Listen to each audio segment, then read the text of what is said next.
नमस्कार, NockingNews.com में आपका स्वागत है। मैं हूं गिरिजेश वशिष्ठ। प्रतिबंध यही कह रहे हैं कि भाई 14 एंकरों पे प्रतिबंध लगा दिया इंडिया ने। प्रतिबंध क्या होता है अगर ये शब्द पता ना हो और आप स्वयं को एंकर कहते हैं तो इससे अंदाज़ा लगा लीजिए कि किसी एक पार्टी के परम एजेंडे के चक्कर में कौन कौन लोग प्रधान स्थितियों में अलग अलग चैनल्स में पहुंच गए हैं।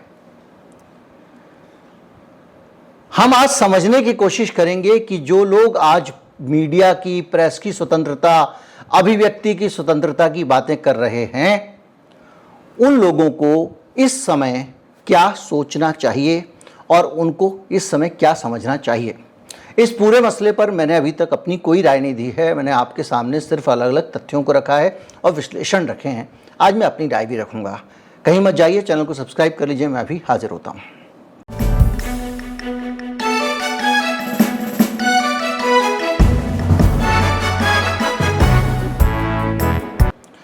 मैंने कहा मैं अपनी राय रखूंगा और आपको बताऊंगा कि मैं क्या सोचता हूं इस मसले पर, जिसमें देश के 14 एंकरों का कांग्रेस पार्टी ने बहिष्कार कर दिया है और पार्टी ये कह रही है कि अब हम इनके कार्यक्रमों में नहीं जाएंगे। एंकर्स इसको लेकर बहुत प्रतिबंध एक शब्द इस्तेमाल हो रहा है, बैन एक शब्द इस्तेमाल हो रहा है। प्रतिबंध और बैन का मतलब ये होता है कि आप लोगों को एंकरिंग करने से रोक दिया जाए, जो कि आपके साथ हुआ नहीं है। हम समझने की कोशिश करते हैं कि ये बहिष्कार करना कोई नई चीज़ है क्या।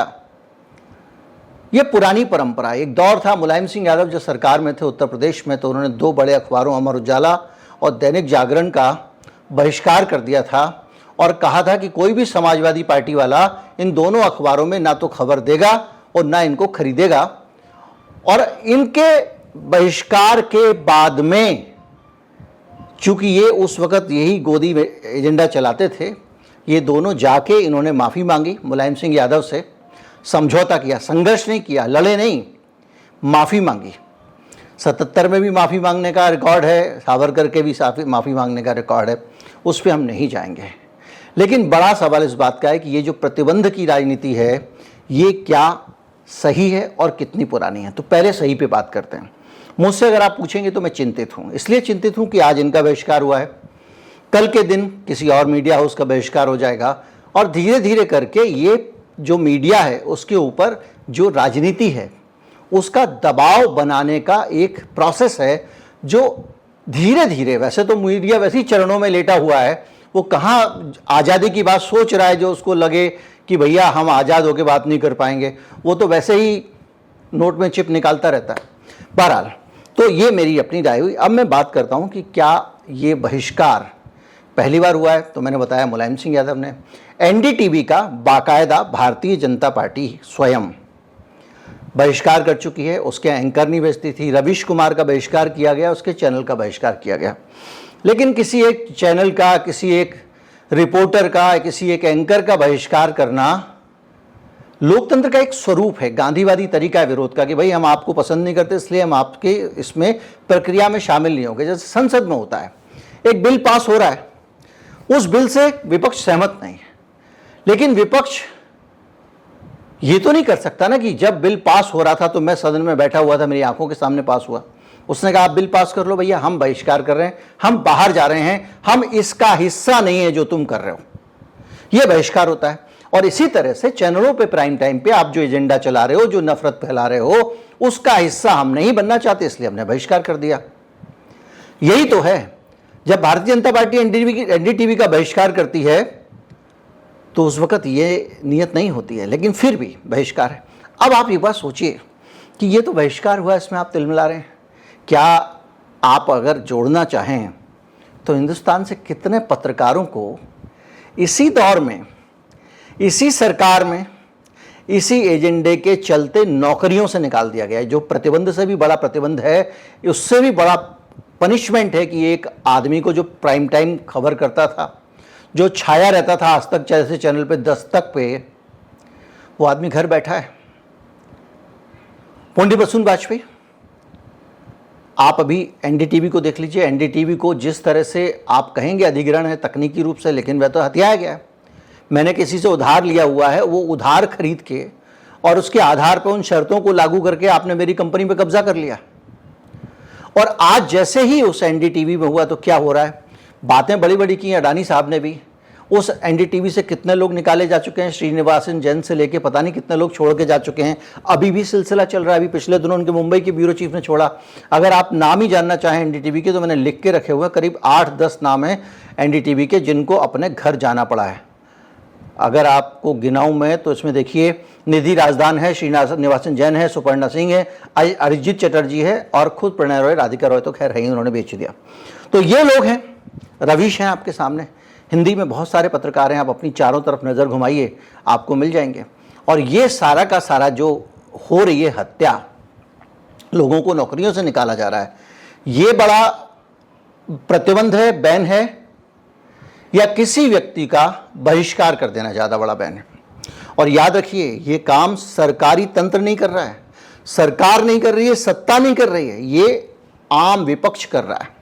अगर ये सत्ता करती और गंभीर बात होती।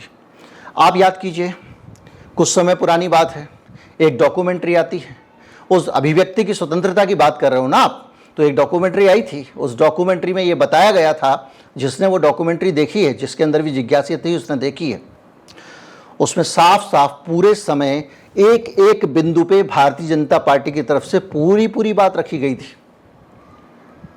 और वो दंगों, गोधरा कांड और गुजरात के दंगों के ऊपर पूरी वो डॉक्यूमेंट्री थी। विश्व के जाने माने बीबीसी जैसे संस्थान ने बनाई थी। उस डॉक्यूमेंट्री को भारत के लोगों तक नहीं पहुंचने दिया गया, उसको यूट्यूब और दूसरी जगहों से उड़वा दिया गया। और उसके बाद में उसी बीबीसी के दफ्तर पे तगड़ी वाली रेड हुई। ये हम सब जानते हैं। अभिव्यक्ति की स्वतंत्रता की आप बात कर रहे हैं सिर्फ इसलिए किसी ने बहिष्कार कर दिया। मैं आऊँगा कि ये बात करके भी आप अपना भला नहीं कर रहे हैं। दैनिक भास्कर याद कीजिए, मध्य प्रदेश, राजस्थान, गुजरात और महाराष्ट्र में दैनिक भास्कर के दफ्तर में एक एक पत्रकार को सरकार का जलवा दिखाया गया। इनकम टैक्स के लोग घुस गए। आरोप लगा कि जो लोग उस वक्त काम कर रहे थे, ऑनलाइन एडिशन पे काम कर रहे थे, उन पत्रकारों के लैपटॉप, कंप्यूटर वगैरह को भी इनकम टैक्स की टीम ने अपने कब्जे में ले लिया। बहुत सारी कवरेज आई कि किस तरह से पत्रकारों को धमकाया गया और उनके साथ में दुर्व्यवहार किया गया। ये सबके पास रिकॉर्ड में है। क्यों किया दैनिक भास्कर के खिलाफ ऐसा? क्योंकि दैनिक भास्कर पे आरोप था कि उसने वो सारे खुलासे किए कि किस तरह से हिंदुस्तान में इतिहास में पहली बार मौतों को छिपाया गया। हमेशा आरोप तो लगता है कि भाई रेलवे एक्सीडेंट में ज्यादा मरे होंगे, कम दिखा रहे हैं, लेकिन मौत को छिपाया नहीं जा सकता। यहां पर उसने वो चित्र छापे, कैसे सामूहिक अंतिम संस्कार हो रहे हैं, कैसे लाखों लोग मरे हैं, सरकार मौतों को छिपा रही है, कैसे नदियों के किनारे लाशों की सामूहिक कब्रें टाइप की बन गई हैं। उन सब चीजों को छिपाया। और इसको जब दैनिक भास्कर ने दिखाया तो इनकम टैक्स ने देश भर में उसके ऊपर रेड कर दिए। और आप सोचिए, संपादकीय विभाग का क्या लेना देना पैसों के लेन देन से? आपने उनके कंप्यूटर, उनका डिपार्टमेंट, उनके कामकाज को क्यों रोक दिया? आपको जो पूछताछ करनी थी, बात करनी थी, बिजनेस, फाइनेंस दूसरे लोगों से करते। खैर, और बताता हूं आपको, हालत ये थी, ये है कि देश भर में ये 28 जुलाई को अभी एक सर्वे आया था और उसमें पत्रकारों से बात की गई थी। और ये बड़ा सर्वे था, लोक नीति CSDS का सर्वे, मैंने उसमें वीडियो बनाया था।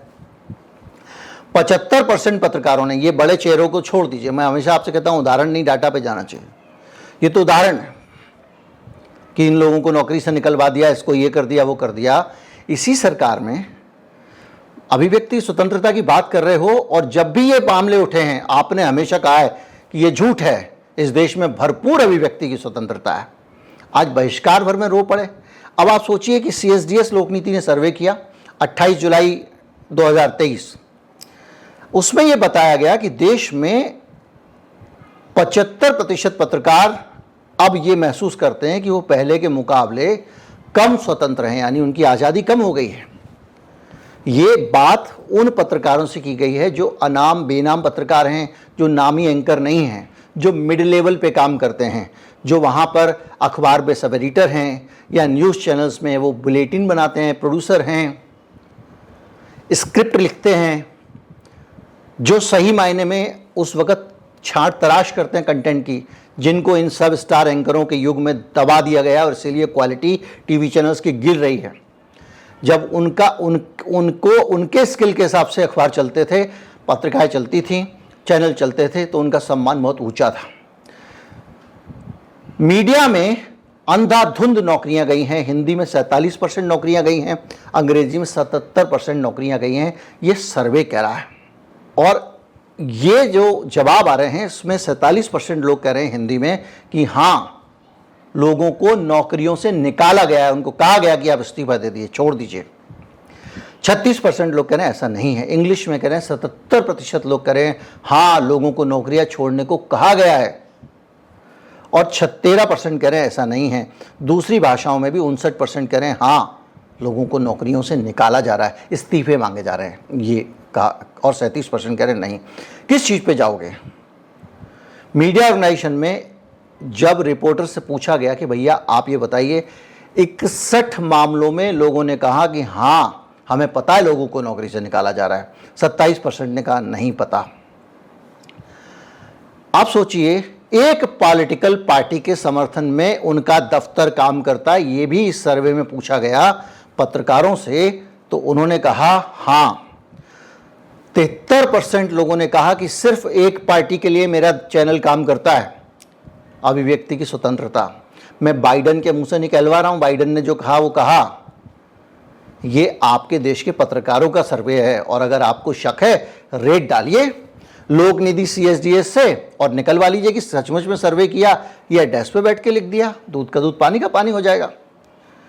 12% ने कहा कि नहीं, सबको समान ट्रीटमेंट दिया जाता है। ये कहने वाले 12% थे, बावजूद इसके कि हर तरफ गोदी भरी हुई है, हर जगह पे ऊपर नीचे सब RSS वालों के इनके सिफारिशों से मीडिया हाउसेस में लोगों को भर दिया है। और कंपनियों को भी ये आसानी होती है कि जब वहीं सिफारिश वालों को, उन्हीं पार्टी वालों को भर दो, तो आपको ज़्यादा निगरानी नहीं करनी पड़ती, वो अपने आप ही उस पार्टी का चैनल बन जाता है। इसी सर्वे में कौन सी पार्टी सबसे ज़्यादा फेवरेट पार्टी है मीडिया की, ये पूछा गया। 82 लोगों ने कहा, 82% लोगों ने कहा कि Bharatiya Janata party media houses की फेवरेट पार्टी है। भारतीय जनता पार्टी का 82% लोगों ने कहा मीडिया हाउसेस समर्थन करते हैं, उनका साथ देते हैं, उनके पक्ष में झुके हुए हैं, उनके लिए काम करते हैं। 13% इसके बाद थे जिन्होंने कहा कि उनको जानकारी नहीं है। मोदी गवर्नमेंट, क्या जो मीडिया हाउसेस हैं वो मोदी गवर्नमेंट का फेवर करते हैं, कुछ ज़्यादा ही फेवर करते हैं, ये पूछा गया। तो हाँ, 80% लोगों ने कहा कि कुछ ज़्यादा ही करते हैं। 8% ने कहा नहीं, दूसरी कंपनियों का, पार्टियों का करते हैं। और इसके अनफेवरेबल है, क्या मोदी गवर्नमेंट के खिलाफ है एकदम, तो केवल 5% लोगों ने कहा नहीं है। यानी 80% पत्रकार ये मानते हैं कि मोदी गवर्नमेंट जो है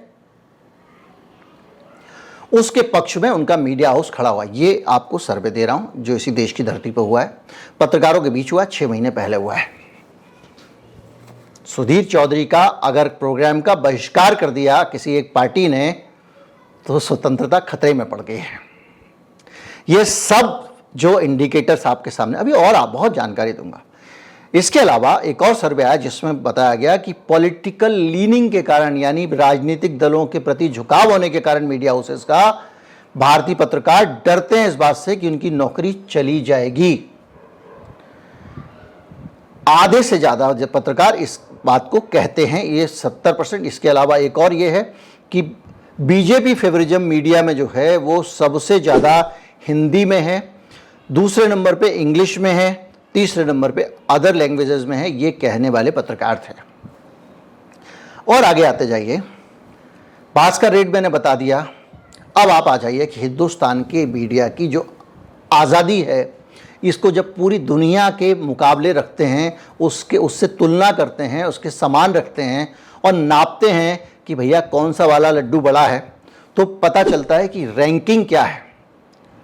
तो हमारी रैंकिंग 140 से 150 हो गई, यानी हम मीडिया की स्वतंत्रता के मामले में दुनिया में 150वें नंबर पर हैं।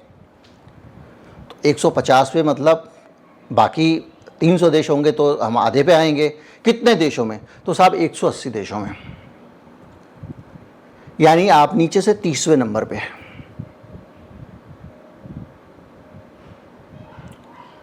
और अगर आप नक्शा देखें तो आपको शर्म आएगी। ये जो पूरे दुनिया का नक्शा है जिसमें मीडिया की स्वतंत्रता दिखाई दे रही है, उसमें भारत सबसे ज़्यादा अंधकार में गहरा काला दिखाई दे रहा है। उसकी मीडिया की स्वतंत्रता सबसे ज़्यादा गहरी जो चिंता है उस कैटेगरी में आती है। ये है स्थिति। हालत ये है कि अलग अलग जगहों पे फ्रीडम ऑफ स्पीच के मामले में चिंताएं जताई जा रही हैं और भारतीय जनता पार्टी कहती रहती है बकवास है ये। कौन कहता है भारत में फ्रीडम ऑफ स्पीच नहीं है? आप जो बोल रहे हो ये भी तो है, या आप जो इतना बकबक कर लेते अगर आप फ्रीडम ऑफ स्पीच नहीं होती तो।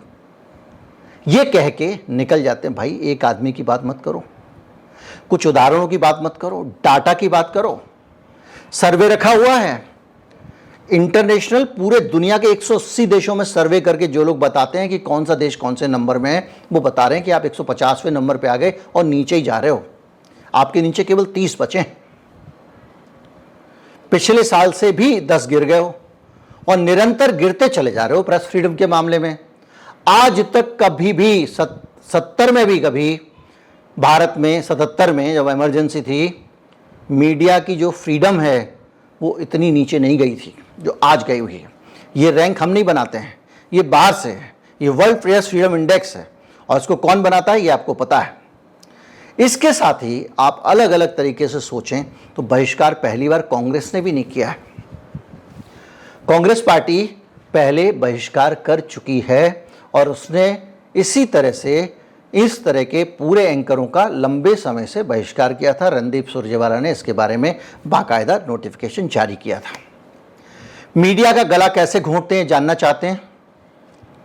इस देश के 3 मीडिया हाउसेस के ऊपर 2019 में आते ही रोक लगा दी गई थी। Times of India, economic times और आनंद बाजार पत्रिका ग्रुप जो टेलीग्राफ वाला है, साथ में द हिंदू भी, और इनके विज्ञापन बंद कर दिए गए थे। यानी इनकी आर्थिक रूप से आप कमर तोड़ दो। कौन तोड़ रहा है? सरकार तोड़ रही है। सरकारी विज्ञापन बंद किए गए और उनके ऊपर कहा गया कि आप हमारी चमचाई नहीं करते हैं, सरकारी नीतियों का प्रचार नहीं करते हैं। छोटी मोटी कंपनी नहीं है, देश के टॉप के 3 मीडिया हाउसेज हैं ये। एक चौथा इंडियन एक्सप्रेस बसता है बस। इनको कह दिया तुमको पैसा ही नहीं मिलेगा। टाइम्स ऑफ इंडिया का 15% विज्ञापन सरकार से आता है। अब आप कल्पना कर लीजिए,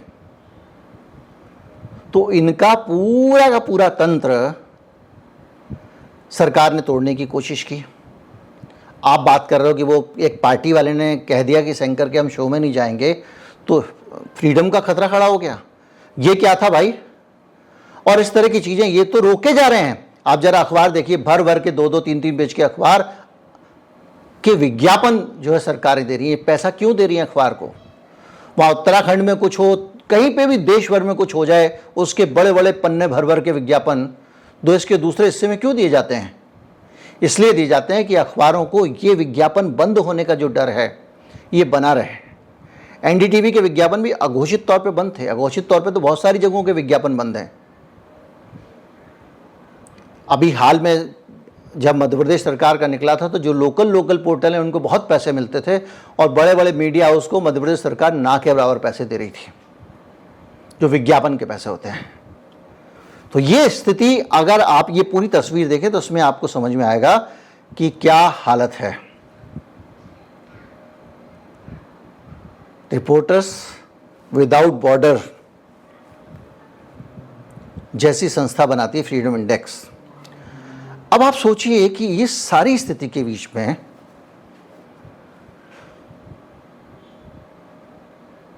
क्या फिक्र की बात है, चिंता की बात क्या है, कौन कर रहा है, ये इंपॉर्टेंट नहीं है। अभी आ जाइए। India's largest opposition party blames national media for its lack of influence, but its new YouTube channel may only be targeting the Hindi belt. अब आप सोचिए, ये कांग्रेस पार्टी कह रही है कि हमने अपना न्यूज़ चैनल बनाया है, यूट्यूब चैनल बनाया है, उससे हम अपने हिंदी बेल्ट को टारगेट करेंगे हिंदुस्तान में, क्योंकि न्यूज़ चैनल हमको सपोर्ट नहीं कर रहे हैं। ये छोटी बात नहीं है किसी देश के लिए। एक और सर्वे हुआ जिसमें यह पता लगाया गया कि बीजेपी के, द प्रिंट में छपा, बीजेपी के पक्ष में कौन कौन मीडिया हाउस और बीजेपी किस किस के पक्ष में। इसमें तफसील से बताया गया कि भारतीय जनता पार्टी कैसे सिलेक्टिव होकर इस देश के मीडिया को तोलती है और नापती है। ये सब क्लिप्स दिखा रहा हूं मैं आपको, साथ में देखिए। 2 टीवी चैनलों को सरकार ने ब्लॉक कर दिया था, जिनको कोर्ट के आदेश के बाद छोड़ा गया, क्योंकि वो सरकार के खिलाफ बोला करते थे। ये बहुत पुरानी बात नहीं है, 16 नवंबर की बात है, याद कर लीजिए। नाम बताऊं, एनडीटीवी इंडिया और न्यूज़ टाइम असम, इन दोनों चैनलों को ब्लॉक कर दिया था सरकार ने। महफिलें सजेंगी शाम को, जहरीले गाने गाए जाएंगे, सिर्फ उसको लेजिटिमाइज करने के लिए इंडिया का प्रतिनिधि नहीं होगा, सिर्फ इतना ही तो अंतर आया है। तो इससे प्रेस फ्रीडम का खतरा हो गया। उसको बाइकॉट को जो है वो आपने बैन बोल दिया, प्रतिबंध बोल दिया। ये देख रहे हैं आप, आपने क्या किया। देश की सारी रीडर्स गिल्ड से लेकर सारी संस्थाएं कह रही हैं कि ये सरकार ने गलत किया है, उसके बावजूद दोनों पे प्रतिबंध लगा दिया गया। क्यों? राइटर्स लिखता है कि मोदी गवर्नमेंट, मैंने अभी आपको बताया था, freezes ad place in the 3 Indian newspaper groups. आप सोचिए 3 कौन कौन से, अभी मैंने बताया आपको, telegraph, times of India, Hindu. अखबार को छोड़ दीजिए, किसी की किताब आ जाए, किसी की कविता आ जाए, आप उसके खिलाफ खड़े हो जाते हो। भारत में जिस तरह से फिल्मों का बहिष्कार किया गया, आमिर खान की फिल्में बहिष्कार, सलमान खान की फिल्में बहिष्कार, ये तो 24 का चुनाव नजदीक आ गया है तो ये लोग तमीज से बैठ गए हैं, वरना इस जगह पे बोलना, मुंह खोलना, उठाना सब मुश्किल कर रखा था। कोई फिल्म आ जाए ये बहिष्कार कर देंगे। आमिर खान गया, प्रधानमंत्री के पास मिलके आया, उनके साथ फोटो खिंचाई, तब जाके उस बेचारे की जान में जान छूटी। उसकी पत्नी के पीछे बढ़ गए, चले जाओ विदेश। उसने यही तो कहा कि जिस तरह का माहौल है इसमें डर लगता है, अपने बच्चों को हम ऐसा जहरीला कैसे बना लें। तो बोले तुम बाहर चले जाओ। हर आदमी को तो कहते तुम पाकिस्तान चले जाओ, वीजा प्रदायक। ये सारी चीज़ें आपको साफ साफ दिखाई दे रही हैं। और ऊपर से वो जो उसको मुकदमा कर देना चाहिए इनके ऊपर कि मतलब कुछ ओरिजिनल सोच भी होनी चाहिए। वो जो सुप्रिया श्रीनाथ ने चरण चुंबक एक शब्द निकाला है, जो मतलब चरण को चूमने वाले लोग होते हैं, वो इन सब लोगों के लिए निकाला है जिन लोगों पे बहिष्कार किया गया, जिनका। बीजेपी कह रही है कि जो चरण चुंबक नहीं बन रहा था कांग्रेस का, उसका बहिष्कार हुआ है। ये बयान आया बीजेपी की तरफ से, भाई उनके मंत्री ने बोला है आपके जो कुछ भी काम आप कर रहे हैं, जैसा भी कर रहे हैं, इसकी धूम पूरी दुनिया में। ऑक्सफोर्ड यूनिवर्सिटी में जो राइटर्स का इंस्टीट्यूट है, वो सब मिलके इस बात को लेकर चिंता व्यक्त करते हैं। उनके पब्लिकेशन में एक लेख आता है, उसमें लिखा हो how Indian TV news become a theatre of aggression fanning the flames of populism. साफ साफ कह रहा है कि किस तरह से उग्रता बढ़ाई जा रही है, आग लगाई जा रही है पॉपुलिज्म की, राष्ट्रवाद फैलाया जा रहा है, और उसके कारण पूरे देश का मीडिया और टीवी मीडिया खास तौर पे एक तरह का ड्रामा थिएटर बन गया है। ऑक्सफोर्ड में चिंता हो रही है। कुछ लोग कहेंगे विदेशी संस्थाएं हैं, ये हैं, ठीक है बोलिए, लेकिन ये हकीकत है। वो लोग ये बात बोल रहे हैं और ये सामने आ रहा है। ये कह रहे हैं at the time when India is facing multiple threat to its democratic tradition, TV news seems to be pushing India towards squarely undemocratic routes। यानी जब कई जगहों से जब लोकतंत्र की परंपरा जो भारत की, उसको खतरा है, ऐसे में टीवी चैनल जो हैं वो अलोकतांत्रिक रास्तों पर देश को धकेलने में लगे हुए हैं। Sudarshan news anchor and founder, ये लिख रहा है वहाँ पे ऑक्सफोर्ड में, anchor and founder Suresh Chavhanke, who is regularly known for anti-Muslim statement, gave a call to fight, die and kill। लड़ो, मरो या मारो, चौहान के ये अपील कर रहा है, ये वहाँ पे डिस्कस हो रहा है राइटर्स ऑक्सफोर्ड में। In order to make India Hindu nation, Bharat को हिंदू राष्ट्र बनाने के लिए चौहान के लोगों से कहता है कि आओ आगे बढ़ो, कदम उठाओ, मुस्लिम जो व्यापारी हैं, वेंडर्स हैं, उनका बहिष्कार करो, and then you would see somebody from small town in UP और MP upload a video and they batting the poor Muslim vendor. इसके बाद में देश भर में लोग बेचारे जो छोटे मोटे काम धंधे करने वाले वेंडर्स थे, उनकी पिटाई कर करके लोगों ने वीडियो अपलोड करने शुरू कर दिए। ये राइटर्स इंस्टीट्यूट ऑक्सफोर्ड यूनिवर्सिटी का जॉइंट कोलैबोरेशन है। कितनी चीज़ें हैं। आप सोचिए, रिपोर्टर्स विदाउट बॉर्डर लिखता है NDTV take over signals the pluralism in India's leading media. इतना सारा माल मैंने आपको निकाल दिया, इससे आप अंदाज़ा लगाइए कि इस देश में अभिव्यक्ति की स्वतंत्रता को, मीडिया की आज़ादी को सारा खतरा ये 14 लोगों का बहिष्कार कर दिया एक पार्टियों के गठबंधन ने कि भाई इनके कार्यक्रम में नहीं जाएंगे हम, उससे खड़ा हो गया। लेकिन इतने सारे दिलों में कोई खतरा महसूस नहीं हुआ था, कोई आवाज़ नहीं उठ रही थी, कोई बोल नहीं रहा था, किसी कोने से कोई आवाज़ नहीं आ रही थी, सब तरफ ताज़ी हवा थी, आज़ादी ही आज़ादी थी।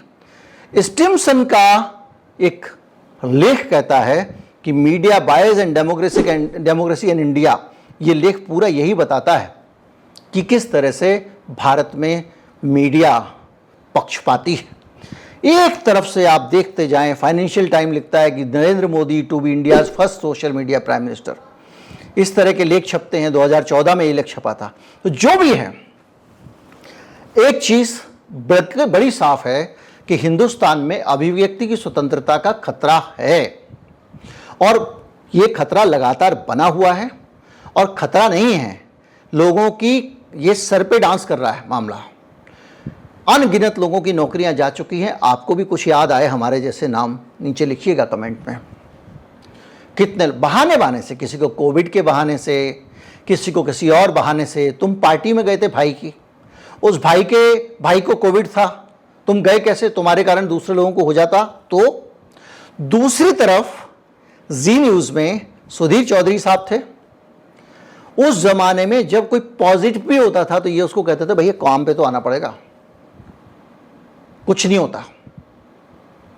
और दूसरी कंपनियां इसी नाम पे नौकरी से निकाल रही थी। कोविड एक ऐसा हथियार बना, अलग अलग बहाने से चैनल खरीद के निकाल दो,